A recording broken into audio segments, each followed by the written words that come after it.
Good evening. In the last hour, Peter Mandelson has been arrested on suspicion of misconduct in public office and taken in for questioning by the Metropolitan Police. He was escorted from his home in central London to an undisclosed police station.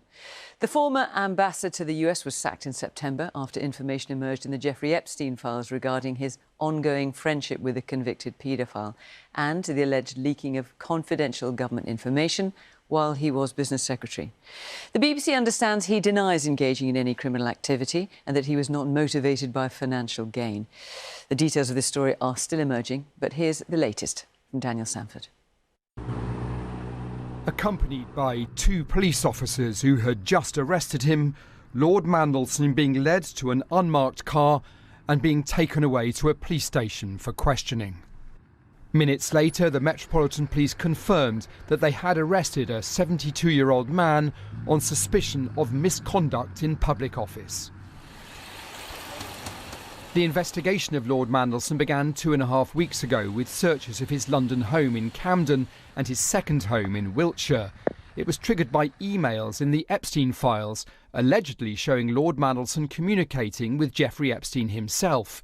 In one, Epstein allegedly asks about rumours about a proposed EU bailout during the financial crisis, and Mandelson allegedly replies, "should be announced tonight." He also seems to forward an interesting note that had gone to the Prime Minister. Lord Mandelson had known Epstein since the early 2000s. In one message in a birthday book, he called him his best pal. They remained in contact after Epstein was jailed for prostituting a 14-year-old girl. But despite that, the Prime Minister, Sir Keir Starmer, appointed Lord Mandelson as ambassador to Washington before removing him from that post in September. Lord Mandelson had been seen as somebody who could get close to President Donald Trump and who knew about trade deals from his time as EU Trade Commissioner. Lord Mandelson has not commented publicly in recent weeks on the Epstein files, but the BBC understands his position has consistently been that he's not acted in any way criminally and that he was not motivated by financial gain. He's not been charged with any crime.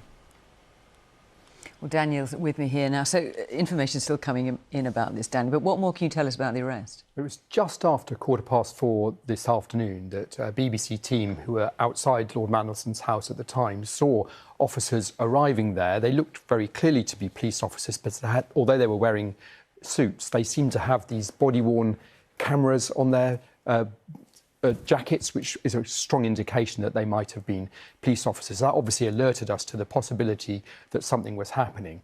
Not long after that, Lord Mandelson was effectively led from the house into this car and driven off. And it didn't take long after that for the Metropolitan Police to release this confirmation that a 72-year-old man had been arrested at his home in Camden and had been taken away to a police station for questioning.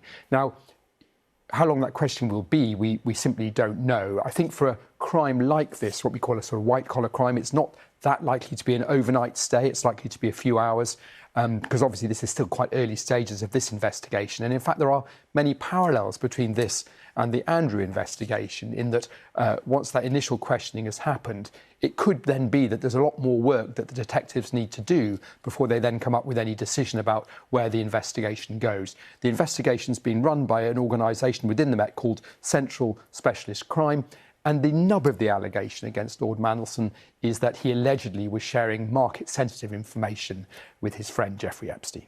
Daniel, thank you.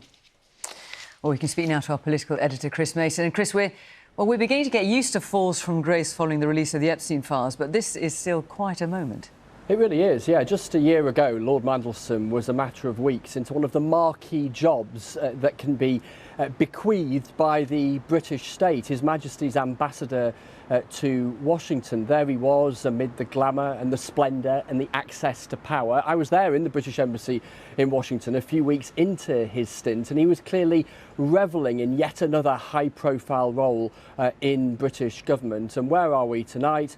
He is in a police station facing questions. This towering figure of the contemporary Labour Party, who worked for the former leader Lord Kinnock, who was a cabinet minister twice under Tony Blair, who was Gordon Brown's first Secretary of State, tonight finds himself, perhaps right now, across a table with police officers on the other side of that table, asking him questions in a criminal investigation. We should emphasise, as we've already reported, that Lord Mandelson has not commented publicly since the release of the Epstein files. It's my understanding that he does not believe he has acted criminally, and nor did he act for his own financial gain.